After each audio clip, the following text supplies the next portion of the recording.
I'm David Preston, and you're listening to the Lit AF podcast.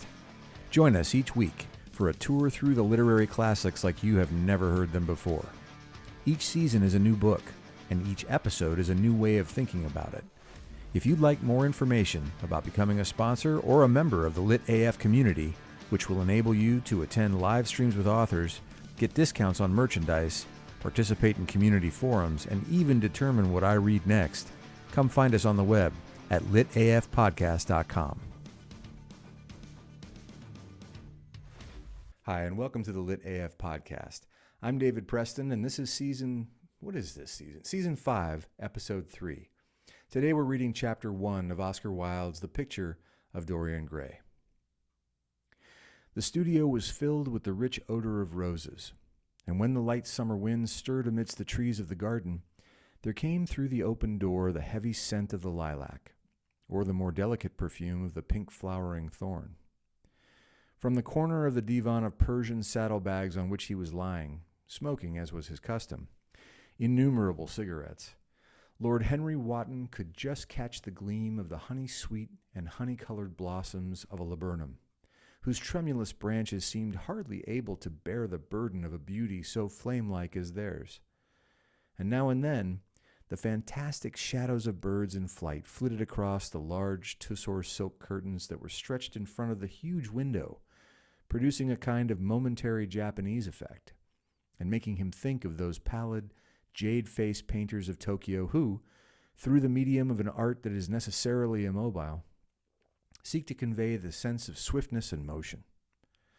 The sullen murmur of the bees shouldering their way through the long, unmown grass, or circling with monotonous insistence round the dusty gilt horns of the straggling woodbine, seemed to make the stillness more oppressive. The dim roar of London was like the bourdon note of a distant organ. In the center of the room, clamped to an upright easel, stood the full-length portrait of a young man of extraordinary personal beauty, and in front of it, some little distance away, was sitting the artist himself, Basil Hallward, whose sudden disappearance some years ago caused at the time such public excitement and gave rise to so many strange conjectures. As the painter looked at the gracious and comely form he had so skillfully mirrored in his art, a smile of pleasure passed across his face and seemed about to linger there. But he suddenly started up, and, closing his eyes, placed his fingers upon the lids as though he sought to imprison within his brain some curious dream from which he feared he might awake.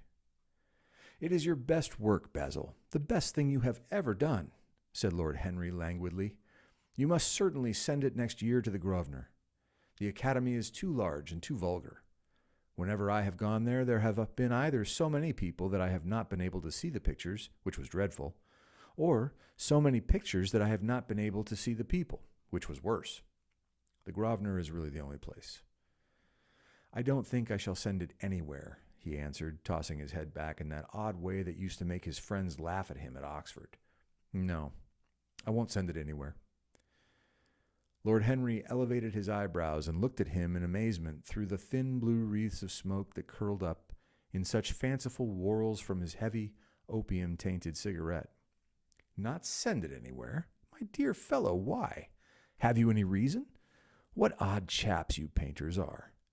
You do anything in the world to gain a reputation. As soon as you have one, you seem to want to throw it away. It is silly of you, for there is only one thing in the world worse than being talked about, and that is not being talked about. A portrait like this would set you far above all the young men in England, and make the old men quite jealous, if old men are ever capable of any emotion." "I know you will laugh at me," he replied, "but I really can't exhibit it. I have put too much of myself into it." Lord Henry stretched himself out on the divan and laughed. "Yes, I knew you would. But it is quite true all the same. Too much of yourself in it. Upon my word, Basil, I didn't know you were so vain, and I really can't see any resemblance between you, with your rugged, strong face and your coal-black hair, and this young Adonis, who looks as if he was made out of ivory and rose leaves. Why, my dear Basil, he is a Narcissus, and you, well, of course, I'm going to go back a second, because Narcissus, that amazingly vain, self-interested figure in Greek mythology, deserves proper pronunciation. I'll go again. Why, my dear Basil, he is a narcissist. I keep wanting, you know what it is? I keep wanting to say he's a narcissist. I know some folks who fit that description. Let me start one more time. Why, my dear Basil, he is a narcissus. And you, well, of course, you have an intellectual expression and all that. But beauty, real beauty, ends where an intellectual expression begins. And here we see some of that aestheticism versus realism versus romanticism stuff from the preface and the introduction evident in the work itself. Intellect is in itself a mode of exaggeration and destroys the harmony of any face. The moment one sits down to think, one becomes all nose or all forehead or something horrid. Look at the successful men in any of the learned professions. How perfectly hideous they are, except, of course, in the church. But then, in the church, they don't think. A bishop keeps on saying at the age of 80 what he was told to say when he was a boy of 18. And as a natural consequence, he always looks absolutely delightful. Your mysterious young friend, whose name you have never told me, but whose picture really fascinates me, never thinks. I feel quite sure of that. He is some brainless, beautiful creature who should always be here in winter when we have no flowers to look at, and always here in summer when we want something to chill our intelligence. Don't flatter yourself, Basil. You are not in the least like him. You don't understand me, Harry, answered the artist. Of course I am not like him. I know that perfectly well. Indeed, I should be sorry to look like him. You shrug your shoulders? I am telling you the truth. There is a fatality about all physical and intellectual distinction, the sort of fatality that seems to dog through history the faltering steps of kings. It is better not to be different from one's fellows. The ugly and the stupid have the best of it in this world. They can sit at their ease and gape at the play. If they know nothing of victory, they are at least spared the knowledge of defeat. They live as we all should live, undisturbed, indifferent, and without disquiet. They neither bring ruin upon others, nor ever receive it from alien hands. Your rank and wealth, Harry, my brains, such as they are, my art, whatever it may be worth, Dorian Gray's good looks, we shall all suffer for what the gods have given us, suffer terribly. Dorian Gray, is that his name? Asked Lord Henry, walking across the studio toward Basil Hallward. Yes, that is his name. I didn't intend to tell it to you. But why not? Oh, I can't explain. When I like people immensely, I never tell their names to anyone. It is like surrendering a part of them. I have grown to love secrecy. It seems to be the one thing that can make modern life mysterious or marvelous to us. I wonder what he would do in the age of the internet. The commonest thing is delightful if one only hides it. When I leave town now, I never tell my people where I am going. If I did, I would lose all my pleasure. It is a silly habit, I dare say, but somehow it seems to bring a great deal of romance into one's life. I suppose you think me awfully foolish about it?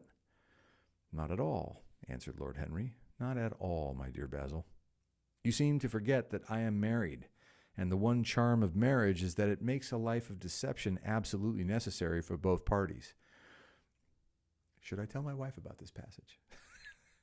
I never know where my wife is, and my wife never knows what I am doing. When we meet, we do meet occasionally when we dine out together or go down to the Duke's. We tell each other the most absurd stories with the most serious faces. My wife is very good at it, much better, in fact, than I am. She never gets confused over her dates, and I always do. But when she does find me out, she makes no row at all. I sometimes wish she would. But she merely laughs at me. I hate the way you talk about your married life, Harry, said Basil Hallward, strolling towards the door that led into the garden. I believe that you are really a very good husband, but that you are thoroughly ashamed of your own virtues. You are an extraordinary fellow. You never say a moral thing, and you never do a wrong thing. Your cynicism is simply a pose. Being natural is simply a pose, and the most irritating pose I know, cried Lord Henry, laughing. And the two young men went out into the garden together and ensconced themselves on a long bamboo seat that stood in the shade of a tall laurel bush. The sunlight slipped over the polished leaves. In the grass, white daisies were tremulous. After a pause, Lord Henry pulled out his watch. "I am afraid I must be going, Basil," he murmured. "And before I go, I insist on your answering a question I put to you some time ago." "What is that?" said the painter, keeping his eyes fixed on the ground. "You know quite well." "I do not, Harry." "Well, I will tell you what it is. I want you to explain to me why you won't exhibit Dorian Gray's picture. I want the real reason." "I told you the real reason." "No, you did not. You said it was because there was too much of yourself in it. Now that is childish." "Harry," said Basil Hallward, looking him straight in the face, "every portrait that is painted with feeling is a portrait of the artist, not of the sitter. The sitter is merely the accident, the occasion. It is not he who is revealed by the painter." Oh, this is right out of the preface, right? "It is not he who is revealed by the painter. It is rather the painter who, on the colored canvas, reveals himself. The reason I will not exhibit this picture is that I am afraid that I have shown in it the secret of my own soul." Well, fuck, if that's true, Stephen King must be a bad, bad dude. I'm not exactly sure that every work of art reveals the personality or the psychology or the spirit or the mindset of the artist who created it. I think it's possible to write a very happy thing even if you are a very sad person in that moment.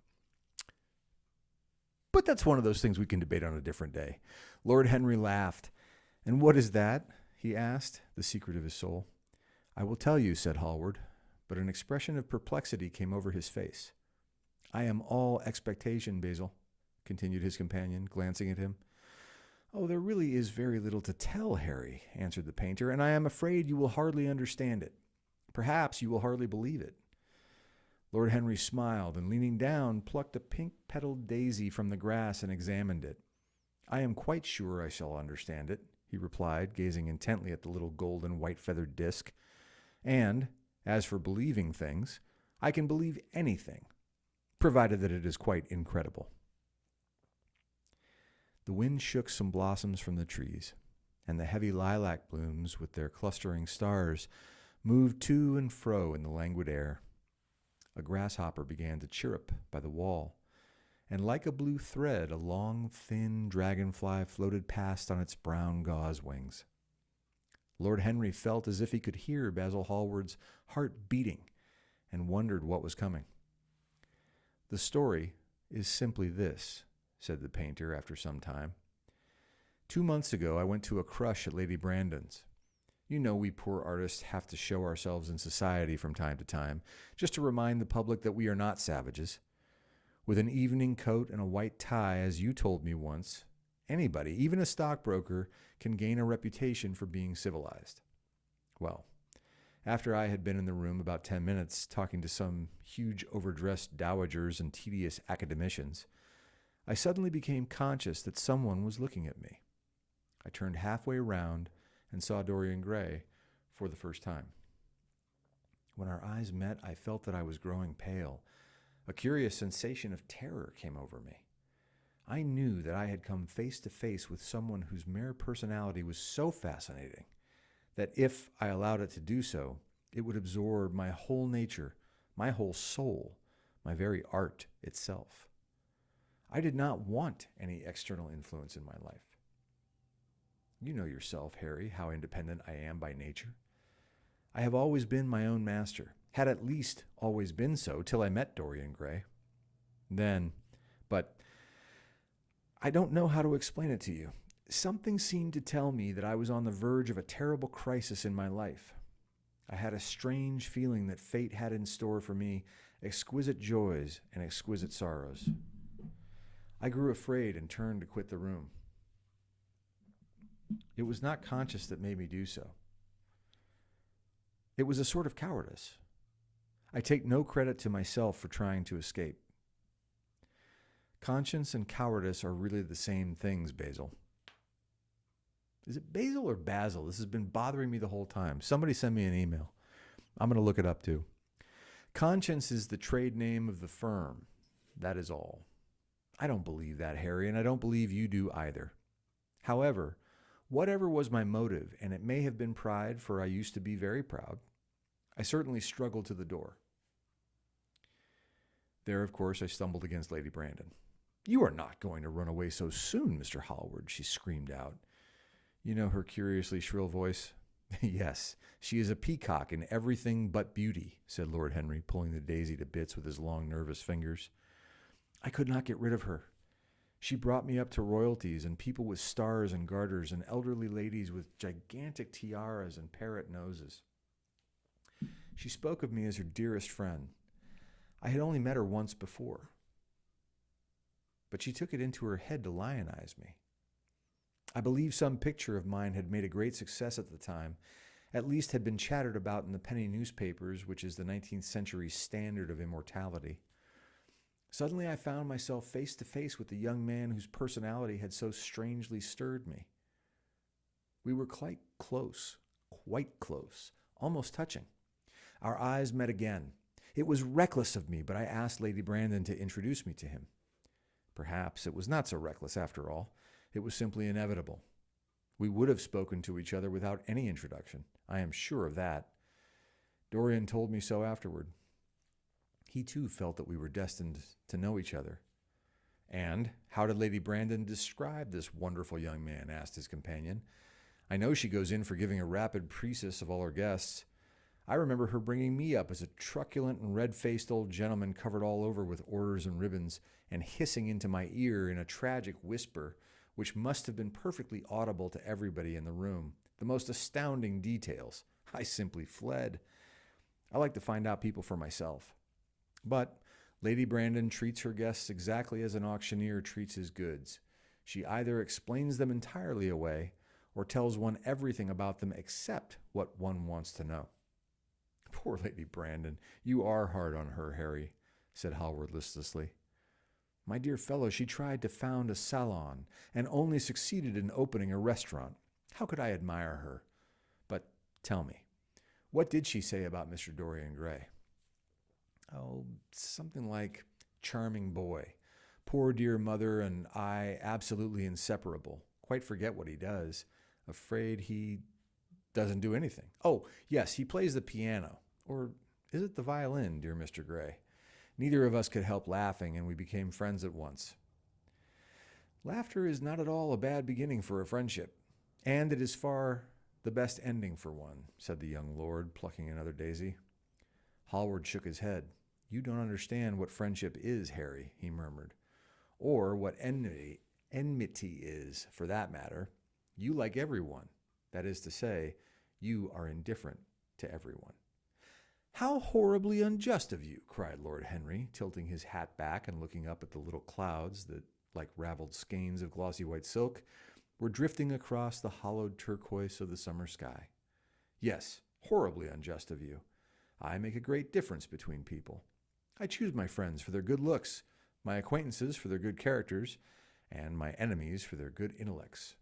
A man cannot be too careful in the choice of his enemies. I have not got one who is a fool. They are all men of some intellectual power, and consequently they all appreciate me. Is that very vain of me? I think it is rather vain." "I should think it was, Harry. But according to your category, I must be merely an acquaintance." "My dear old Basil, you are much more than an acquaintance, and much less than a friend. A sort of brother, I suppose." "Oh, brothers! I don't care for brothers. My elder brother won't die, and my younger brothers never seem to do anything else." "Harry!" exclaimed Hallward, frowning. "My dear fellow, I am not quite serious, but I can't help detesting my relations. I suppose it comes from the fact that none of us can stand other people having the same faults as ourselves. I quite sympathize with the rage of the English democracy against what they call the vices of the upper orders.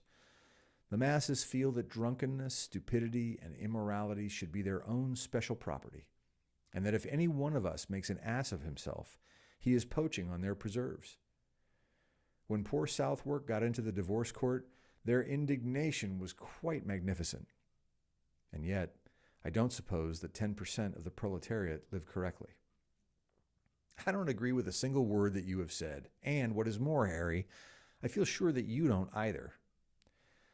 Lord Henry stroked his pointed brown beard and tapped the toe of his patent leather boot with a tasseled ebony cane. How English you are, Basil. That is the second time you have made that observation. If one puts forward an idea to a true Englishman, always a rash thing to do, he never dreams of considering whether the idea is right or wrong.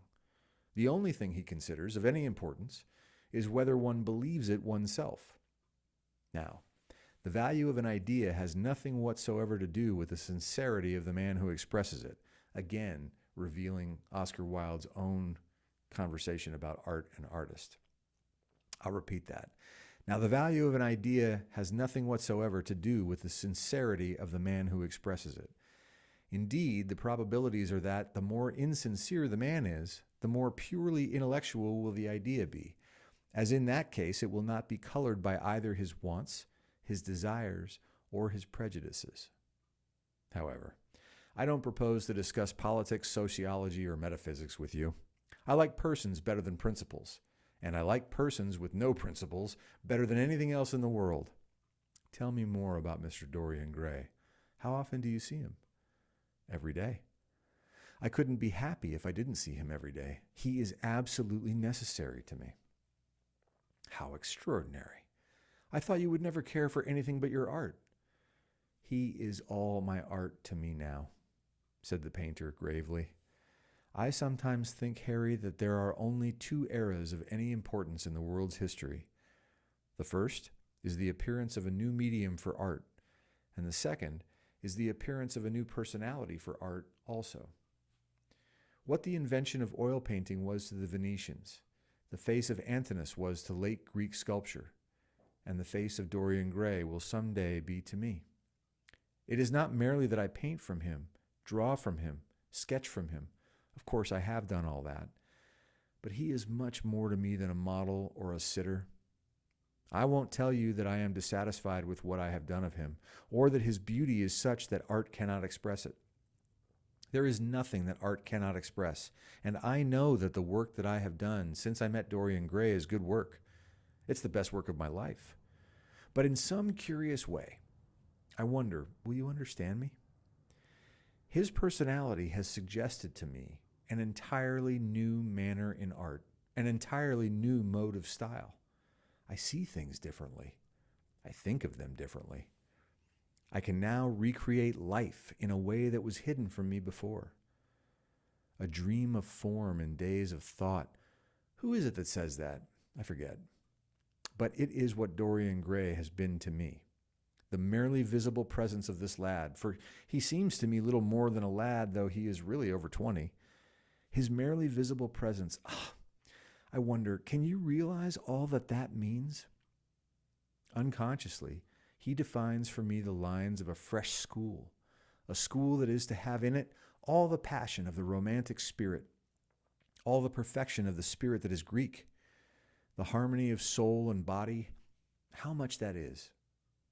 We, in our madness, have separated the two, and have invented a realism that is vulgar, an ideality that is void. Harry, if you only knew what Dorian Gray is to me. You remember that landscape of mine for which Agnew offered me such a huge price, but which I would not part with? It is one of the best things I have ever done. And why is it so? Because, while I was painting it, Dorian Gray sat beside me. Some subtle influence passed from him to me, and for the first time in my life I saw in the plain woodland the wonder I had always looked for and always missed. Basil, this is extraordinary. I must see Dorian Gray. Hallward got up from the seat and walked up and down the garden. After some time he came back. Harry, he said, Dorian Gray is to me simply a motive in art. You might see nothing in him. I see everything in him. He is never more present in my work than when no image of him is there. He is a suggestion, as I have said, of a new manner. I find him in the curves of certain lines, in the loveliness and subtleties of certain colors. That is all. Then why won't you exhibit his portrait? Asked Lord Henry.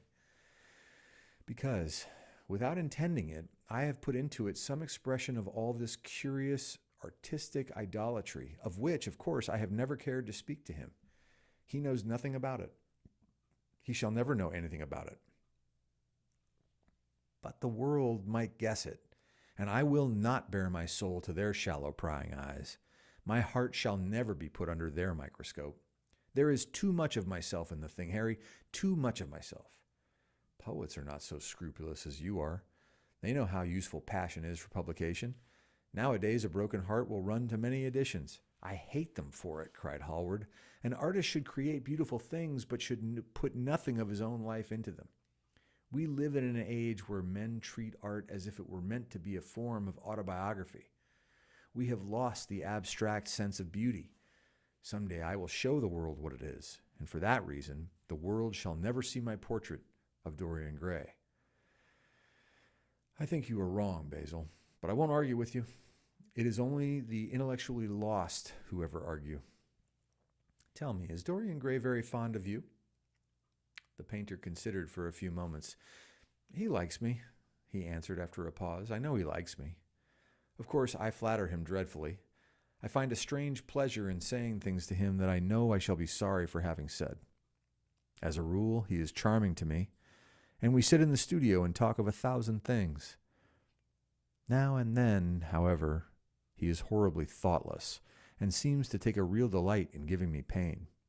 Then I feel, Harry, that I have given away my whole soul to someone who treats it as if it were a flower to put in his coat, a bit of decoration to charm his vanity, an ornament for a summer's day.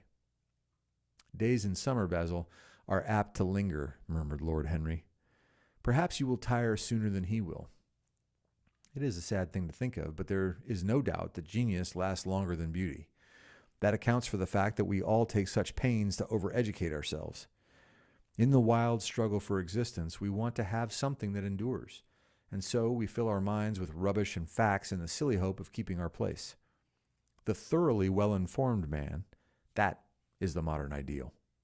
And the mind of the thoroughly well-informed man is a dreadful thing. It's like a bric-a-brac shop, all monsters and dust, with everything priced above its proper value. I think you will tire first, all the same.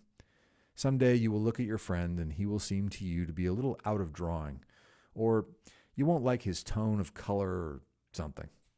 You will bitterly reproach him in your own heart, and seriously think that he has behaved very badly to you. The next time he calls, you will be perfectly cold and indifferent. It will be a great pity, for it will alter you. What you have told me is quite a romance of art, one might call it, and the worst of having a romance of any kind is that it leaves one so unromantic. Harry, don't talk like that. As long as I live, the personality of Dorian Gray will dominate me. You can't feel what I feel. You change too often. Ah, my dear Basil, that is exactly why I can feel it. Those who are faithful know only the trivial side of love. It is the faithless who know love's tragedies. And Lord Henry struck a light on a dainty silver case and began to smoke a cigarette with a self-conscious and satisfied air, as if he had summed up the world in a phrase. There was a rustle of chirruping sparrows in the green lacquer leaves of the ivy, and the blue cloud shadows chased themselves across the grass like swallows. How pleasant it was in the garden, and how delightful other people's emotions were. Much more delightful than their ideas, it seemed to him. One's own soul and the passions of one's friends, those were the fascinating things in life. He pictured to himself with silent amusement the tedious luncheon that he had missed by staying so long with Basil Hallward. Had he gone to his aunt's, he would have been sure to have met Lord Goodbody there, and the whole conversation would have been about the feeding of the poor and the necessity for model lodging-houses. Each class would have preached the importance of those virtues for whose exercise there was no necessity in their own lives. The rich would have spoken on the value of thrift, and the idle grown eloquent over the dignity of labor. Wilde's good at pointing out hypocrisy. It was charming to have escaped all that. As he thought of his aunt, an idea seemed to strike him. He turned to Hallward and said, "My dear fellow, I have just remembered." "Remembered what, Harry?" "Where I heard the name of Dorian Gray." "Where was it?" asked Hallward with a slight frown. "Don't look so angry, Basil. It was at my aunt, Lady Agatha's. She told me she had discovered a wonderful young man who was going to help her in the East End and that his name was Dorian Gray. I am bound to state that she never told me he was good-looking. Women have no appreciation of good looks. At least, good women have not. She said that he was very earnest and had a beautiful nature. I at once pictured to myself a creature with spectacles and lank hair, horribly freckled and tramping about on huge feet. I wish I had known it was your friend. I am very glad you didn't, Harry. Why? I don't want you to meet him. You don't want me to meet him? No. Mr. Dorian Gray is in the studio, sir, said the butler, coming into the garden. You must introduce me now, cried Lord Henry, laughing. The painter turned to his servant, who stood blinking in the sunlight. Ask Mr. Gray to wait, Parker. I shall be in a few moments. The man bowed and went up the walk. Then he looked at Lord Henry. Dorian Gray is my dearest friend, he said. He has a simple and a beautiful nature. Your aunt was quite right in what she said of him. Don't spoil him. Don't try to influence him. Your influence would be bad. The world is wide and has many marvelous people in it. Don't take away from me the one person who gives to my art whatever charm it possesses. My life as an artist depends on him. Mind, Harry, I trust you. He spoke very slowly, and the words seemed wrung out of him, almost against his will. What nonsense you talk, said Lord Henry, smiling, and taking Hallward by the arm, he almost led him into the house. Stay tuned next time for Chapter 2 of The Picture of Dorian Gray by Oscar Wilde. Thanks for listening. This is Lit AF, and I'm your host, David Preston. See you next time.